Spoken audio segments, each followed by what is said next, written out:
Alright, welcome to episode 6 of Fight Fix with Frankie BARCA. Thanks for tuning in. We're covering UFC 128. Don't make me laugh.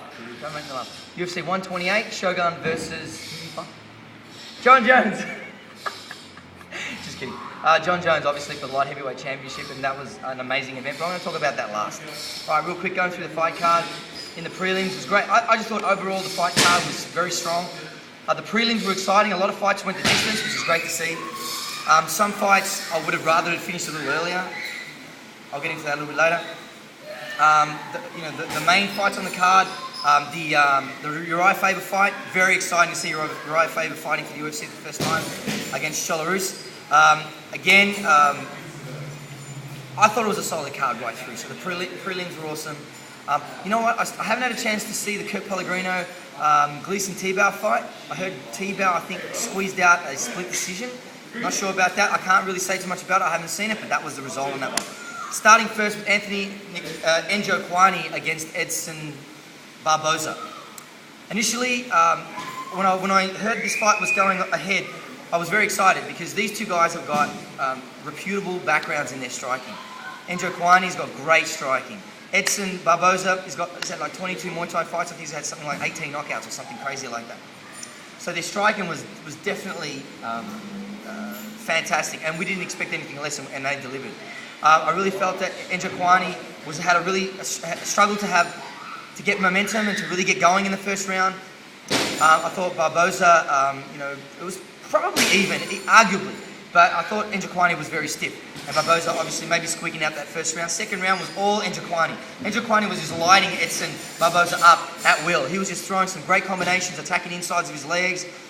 His leg kicks, his striking was sharp, his head movement was good. Edson Barboza was really pushed around a bit in that second round. In the third round, though, it was quite even until the very end, and the boys were throwing down. Edson Barboza getting the takedown right at the end with like 10 seconds left. He backs up and throws this beautiful spinning heel kick, and slaps him right in the face. It's kind of like bitch slapped him with the foot rather than the heel. I'm sure that if he had hit him with the heel, he would have been knocked him out clean. But he hit him with the almost like the palm of the foot, and it really shook him up. And you see Njokuani getting sort of losing his balance and getting hurt. But that was the end of the fight. Now here's the thing: there was like a second or two to go before the end of the round. And with that spin kick landing, if I was Barboza, I would have just tried to jump on Njokuani because it was hurt. But he didn't, and it was enough for the judges to give him the W. So it was a very exciting finale. Edson threw some great head kicks in that fight as well, just thinking back at it. So it was an exciting fight and exciting start to UFC 128. So congratulations to Edson Barboza on that one. All right, Lewis Kane, Elliot Marshall. Elliot Marshall. I was very disappointed with Elliot Marshall. Obviously, Lewis Kane is known for his high-powered striking, but Elliot Marshall is a submission machine. And, he sort of trotted in and tried to single leg Lewis Kane.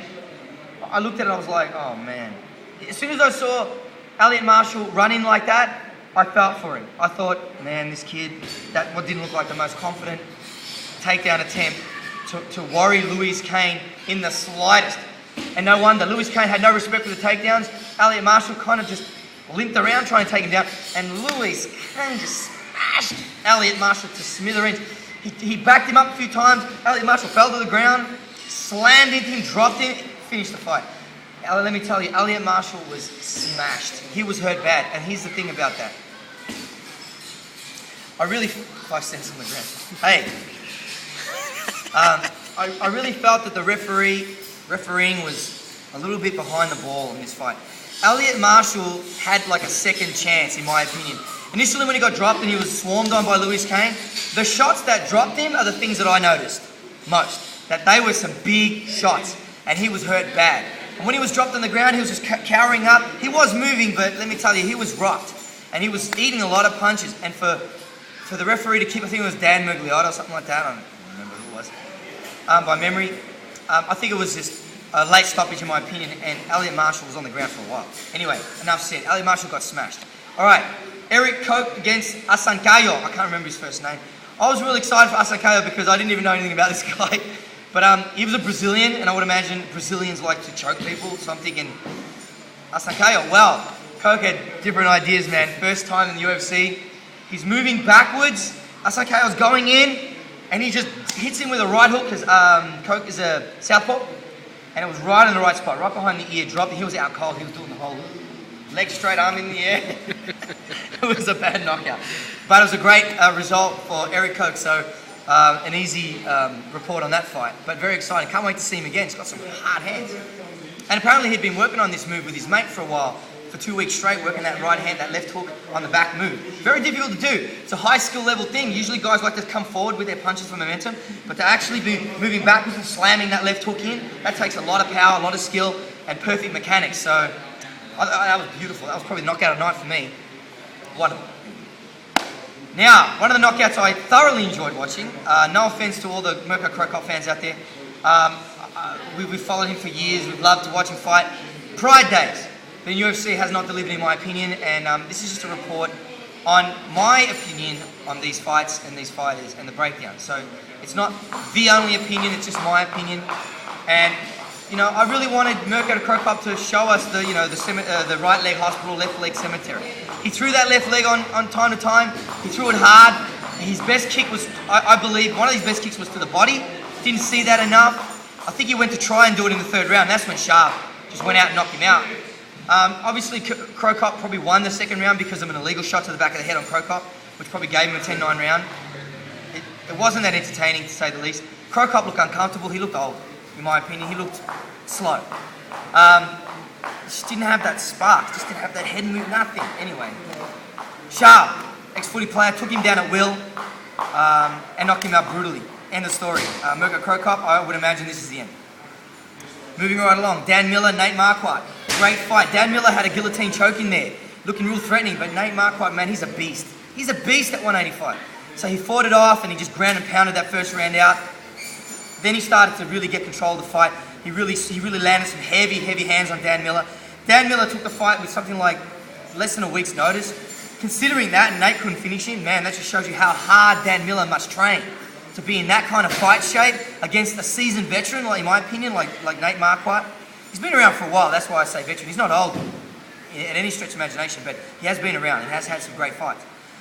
And he's got a lot of experience. So in saying that, Dan Miller, a gun, couldn't finish with the guillotine, but hung in there, tried to throw down, tried to match him, but Nate Marquardt was just too much. Inside his guard, inside Miller's guard, Nate Marquardt was landing some bombs, and you know, obviously not the result that Dan Miller would have liked, but a great performance by Nate Marquardt.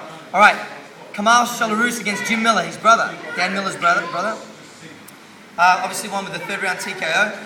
Great fight. As I mentioned in the preview leading into this card, that Shalarus has got some great wrestling, but he likes to really swing wildly. And he reminds me of Wanderlei Silva, how he likes to just swing in the pocket.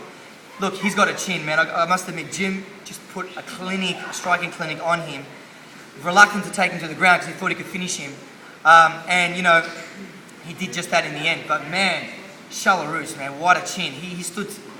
It was an exciting fight because he had such a good chin, you know, allowing Jim Miller to just keep throwing down. So, a great performance by Jim Miller, wouldn't expect anything less. I thought he maybe would have submitted him, but obviously Jim Miller might have been out to make a bit of a statement. So, and he surely did that against Kamal Shalarus, who gives him his first UFC defeat. It was his first fight in UFC, and I thought he did great and was very entertaining, so hopefully we'll see him again. Now moving to the co-main event of the evening, Uriah Faber against Eddie Wineland at 135. It's the first time we saw Uriah Faber 135. This is the weight class I believe that he's gonna thrive in, and it showed. Uriah Faber came with incredible conditioning, great wrestling, great hands, lightning fast. I thought Eddie Wineland did really well, tagged Uriah on occasion, but just could not, he was just outclassed. Uriah Faber got the takedown, worked on the ground, you know, really worked some solid ground and pound. Solid, that's, maybe it's Italian for solid, for ground and pound, and he definitely squeaked out, not by any stretch of imagination, but it was a unanimous decision, and he absolutely controlled the fight from round 1 to 3. And it was an entertaining fight. I love the pace of the 135ers. I think, you know, they're lighter on their feet, their cardio is great, their striking is perfect. A huge performance by Uriah Faber. Look forward to seeing him back again. Eddie Wineland, that guy's got a chin. He's determined. He's not afraid to mix it up. He even tried to take Uriah Faber down, which was really surprising to see, to try and get some ground and pound, because, you know, Eddie Wineland's got some vicious GNP as well. So I want to see Eddie Wineland fighting again. Definitely his experience showed, but Uriah Faber just brought it, and he was the better man on the day by a mile. So congratulations, Uriah Faber. Now, Jon Jones, Shogun Rua. I kind of predicted it would go this way. On paper, Jon Jones was the only person, in my opinion, that really had anything that could threaten and could match the Muay Thai that Shogun Rua has and experience. Obviously, he lacked the experience being only 23, but he definitely had the tools to finish the fight. And in my opinion,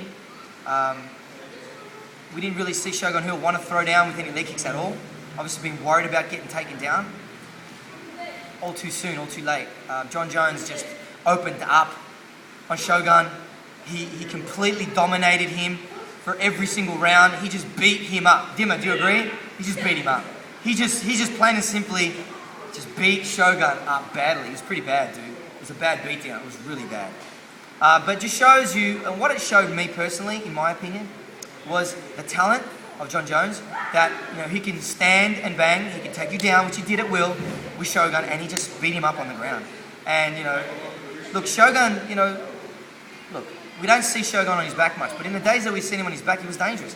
He didn't present any danger at all. He tried to set up some triangles or set up some submissions off his back, but Jon Jones was just too savvy. He was just too prepared, and that was the end of that. So overall, Jon Jones will be I think he'll be a reigning champion. I believe him to be at light heavyweight, reigning supreme, probably just as long as GSP has at 170. So that's my prediction, that Jon Jones is going to be the champion for a long time. I can't see anybody matching him right now. And he's a very exciting guy to watch, and I'm looking forward to seeing him fight again. We've got some very exciting cards coming up, 129 and 130. We've got some great fights coming in late April with obviously the GSP Jake Shields fight, which is going to be super exciting. And also we've got Jose Aldo on that same card as well. So I'm looking forward to that. So stay tuned. Thank you for tuning in for episode 6, Fight Fix. You can follow me on Facebook, or you can follow me on my YouTube channel at Frankie's YouTube channel, Fight Fix Frankie BARCA. Or just punch in those words on a search engine and you'll find me somewhere down the line. Thanks for watching, and see you next time.